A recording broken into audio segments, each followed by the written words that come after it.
In this video, you will learn how to plot a bar graph in LaTeX. Bar charts are used to compare data among different categories. So we will be making a bar graph for this data. As you can see, there are 3 students and there are 3 subject categories in this data. And the output which we are looking for is something like this. You should only watch this video if you have started using LaTeX for some time and you have everything set up in LaTeX. If not, then watch any of the videos which are described in the description of this video and get your LaTeX system running on your computer. Because in this series of videos, we are not learning how to start making programs in LaTeX. We are assuming that you have already LaTeX running on your system, and we are only trying to get high quality plots in PDF document using LaTeX. So let us come back to this example. This is a very simple data, but if you are plotting any scientific data, your data could be a different data. But if you are trying to make bar graphs, whatever you learn in this video will still work. Someone might be wondering that why we want to make this simple graph in LaTeX.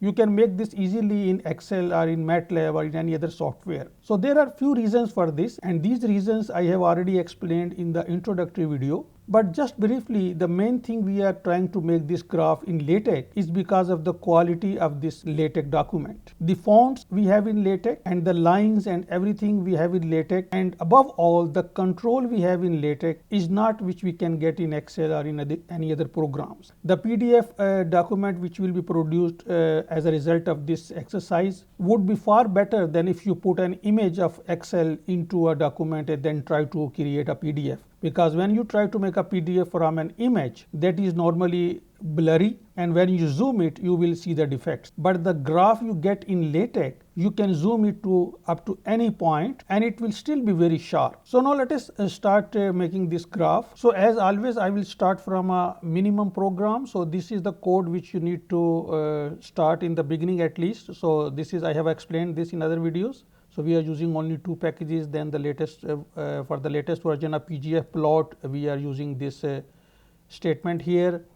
And then you have to start text picture environment and then the axis environment. Everything will be happening inside this axis environment, which starts from begin axis and end at the end axis. So first in this square brackets, we have to put some options. So if you look at this graph, on the x-axis, we are not using any numbers. We have names of the students. So in the language of LaTeX, this is called symbolic coordinates. On the y-axis, we have these bars. So these are called y bar in the language of pgfplot. So y bars on the y-axis, and on the x-axis we have a symbolic coordinates, and then this marks is called labels, and these 3 are called legends: math, physics and English. These are the legends in the language of graph. So these are few things which we will be specifying in our program. So start with the begin axis, and inside this so the first option we start is y bar, because we are making vertical bars. Otherwise it would be x bar if we are making horizontal bars. So y bar is the first option. Then so in y label we have mark. So y label equal, in the curly brackets we have mark, whatever we want to write on the y-axis, and then a comma again. On the x-axis we have symbolic coordinates. So we write it like this: symbolic quads equals, and then we start the curly brackets again and we write the name of the students, and then comma at the end. And now after this square bracket, we have to give a statement: add plot coordinates, add plot coordinates. Now we have to give the coordinates. So how many coordinates? So the coordinates depend on the number of rows. So we have 3 rows. So we will be giving 3 coordinates. So 1, 2, 3, because we give coordinates in the inside the parentheses. And inside the coordinate we have x and y coordinate. So we have to put a comma. So now what is the x coordinate and what is the y coordinate? So if you look at this graph, our x coordinates will be the name of the students, and our y coordinate for this add plot statement will be first column. So we will need 3 add plot statements. The first will plot first column, the second will plot second, and the third add plot will plot the third column. So these are the x coordinates for every add plot statement, and these are the y coordinates for first, for second and for third. So we can quickly do this. So the first score is 92, 91, 75. 92, 91, 75 is the score, and the first coordinate will stay always the name of the students, which we have already described. and then at the end we have to put a semicolon. So this is our first add plot statement. So just copy this 2 more times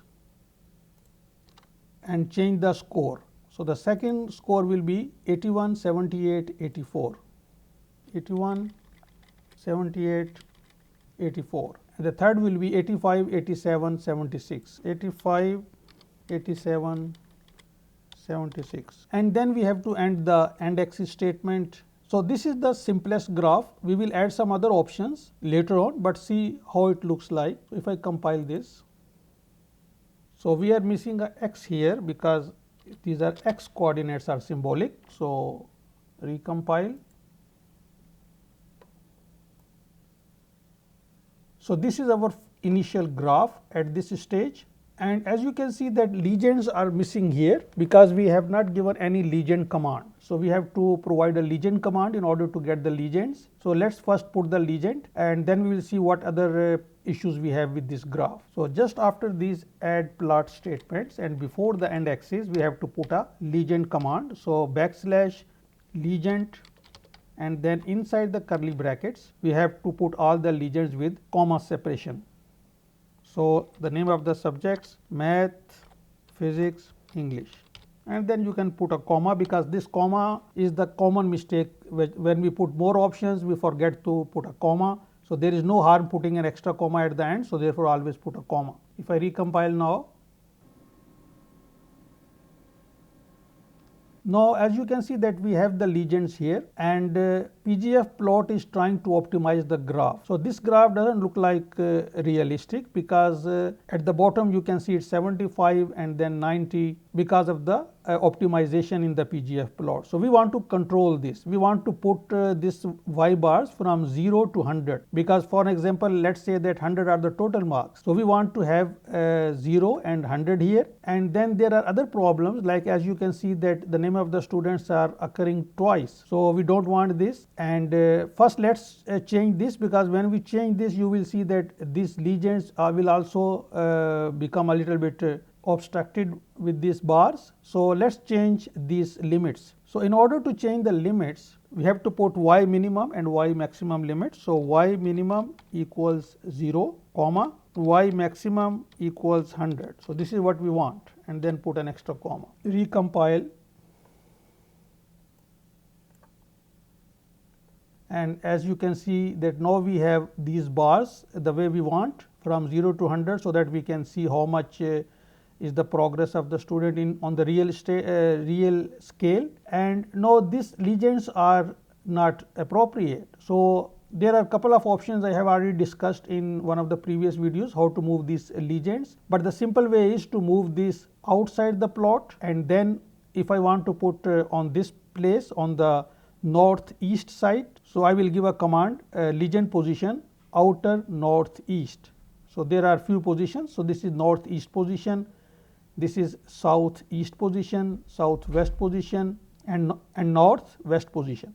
So this is northeast and we want to put it outside. So we have to give a command for this. So the command is legend US position equals outer northeast, and recompile. So now our legends are correct. If you don't want legend this border, so you can so that this looks part of this page. So for that you can use a command which is called legend style. So legend style equals, and inside the curly brackets draw is equal to none. So now there is no border on this legends and it looks like part of this page. So if you want this style you can use this command. And now if you look at this graph, you will notice that this line of this bar is not showing here and y ticks are not showing here. There are no ticks on the y axis. So we want those to be visible so that it looks good. So in order to make these ticks visible and to make these bars completely inside the box, we have to increase the limits of the box. So that can be done by using a command called enlarge limits. Let's see how it works. So we give an option enlarge limits and give a small number like 15% or so and compile again. And now we have all the y-axis ticks are visible both sides, and bars are inside the box, but we don't want this gap here. So we want to enlarge only in the in this direction, but not in the y direction. What we can do here is we can say that enlarge y limits. So we will just say enlarge y limits equals false. So this will not enlarge in the y direction. And now everything is perfect except that these names are occurring twice. So we want only to put these names where the data is, only at this point, at this point, and at this point. So for this the option is x tick equals data. So it will put x tick only at the data points. So we give this option x tick equals data. And now the graph looks fine. The only thing, if we compare with our intention, which was in the beginning, that we want to put the score at these top of the bars so that it can be visible clearly. So for this the command is nodes near quads. So this is the command for this. If I recompile,